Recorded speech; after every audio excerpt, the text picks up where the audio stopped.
युवा जो है आंदोलन को तैयार है। कुछ और भी युवा जुड़ते हैं। सर क्या पूरा मामला है, क्योंकि लगातार 24 घंटे से ज़्यादा समय हो गया है, प्रतिनिधिमंडल भी गठन हो गया था आपका कल, कहाँ तक बात पहुँच पाई है? क्या बात तो मैं आपको बताऊं, जो आर्थिक सांख्यिकी विभाग के जो डायरेक्टर भंवरलाल जी हैं, उन्होंने आदेश निकाल दिया कि ऊपर से मेरे पास फ़ोन आया है और मुझे बोल दिया है कि समाप्त करो, ख़त्म करो इसमें। तो उन्होंने निकाल दिया, उन्होंने स्पष्ट मना के दिया मेरे हाथ में कुछ नहीं है, ये सरकार के हाथ में बात है। तो हमें सबसे बड़ी पीड़ा ये हो रही है कि हम राजीव गांधी युवा मित्र 5000 जो लोग हैं वो 1 लाख परिवार का भरण पोषण कर रहे थे, ना कि अपने परिवार का भी। हम अपने परिवार का भरण पोषण तो हमारा हो रहा था क्योंकि हमें 17,500 रुपये मिलते थे। अब हम बेरोजगार तो हो गए, लेकिन हमारे साथ में 1 लाख परिवार वो बेरोजगार हो गए जो योजनाओं का लाभ लेते थे, जिनको हम घर घर गांव ढांडी ढांडी जाके उनकी पेंशन, पालनहार, विकलांग प्रमाण पत्र, राशन का कार्ड है जो खाद्य सुरक्षा में नाम जुड़वाना, ये बहुत सारी योजना उनके परिवार का जीवन यापन होता था। जो विधवा महिला थी, जो विकलांग लोग थे, उनको हम बाइक पे बिठा के ई मित्र पे लेके जाते थे, उनका रजिस्ट्रेशन कराते थे। उनको ये नहीं पता कि इसका वेरिफिकेशन कहाँ से होगा। तो एक युवा मित्र ऐसे थे जो जनता और सरकार के बीच में सेतु का कार्य करते थे, और आम जनता को सरकार योजनाएं तो बहुत निकाल देती है, लेकिन उनको समझाएगा कौन? समझाने वाला कोई नहीं था राजस्थान में। समझाने वाले थे, आप इतिहास निकाल लो, जब से हिंदुस्तान के अंदर नहीं राजस्थान में संविधान बना है, जब से सरकारें बनी है, कि जब से सरकार राजीव गांधी युवा मित्र मिल लगे हैं, टारगेट निकालो कितनी योजनाओं से लोग लाभान्वित हुए हैं। तो वो किसके माध्यम से हुए हैं? वो सरकार ने नहीं की, वो कराने वाले एक युवा मित्र हैं। आप सरकार से जाके पूछो कि जो योजनाओं का प्रचार प्रसार, जो इतने परिवार लाभान्वित हुए हैं, क्या युवा मित्र लगने से पहले भी हुए थे?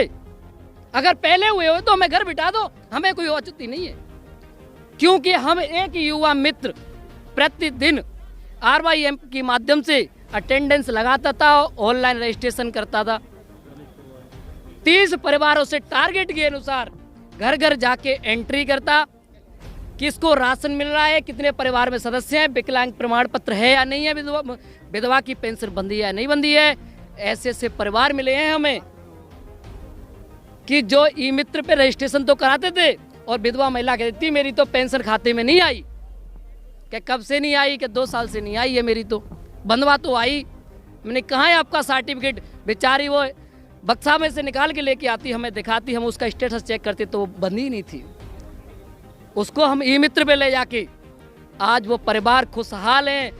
वो रोते थे हमसे, हमें पैसे से प्यार नहीं हुआ, हमें तो समाज सेवा से प्यार हुआ था, कि हमें अच्छा महसूस हुआ कि जो हम सरकार की नौकरी कर रहे हैं, तो ये नौकरी तो वास्तविक, जो हम ग्रामीण क्षेत्र में जाते थे और जिन परिवारों से मिलते थे तो हमारे आंखों झलक मिलते थे। जब वो परिवार लाभान्वित हो जाते तो हमें आशीर्वाद देते कि बेटा तू खुश रहे, तेरी रात दूनी चौक न बढ़े।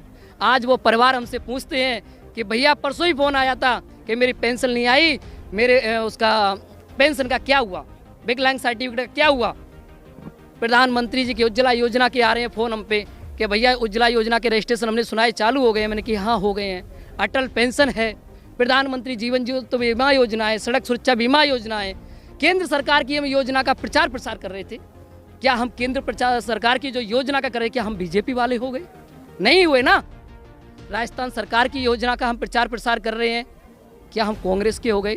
क्या ये कर्मचारी सारे सचिवालय में बैठे हैं जो ये योजनाओं को सरकार के बीच में बना रहे हैं, क्या वे कांग्रेस की योजना का बना रहे हैं? RS अधिकारी IPS तुम किस लिए लगे हो? एक विधायक एक मंत्री बनने के बाद में क्या वो नियमों को बनाते हैं? बनाते तो RS IPS है, कर्मचारी बनता है, उनको अथॉरिटी है।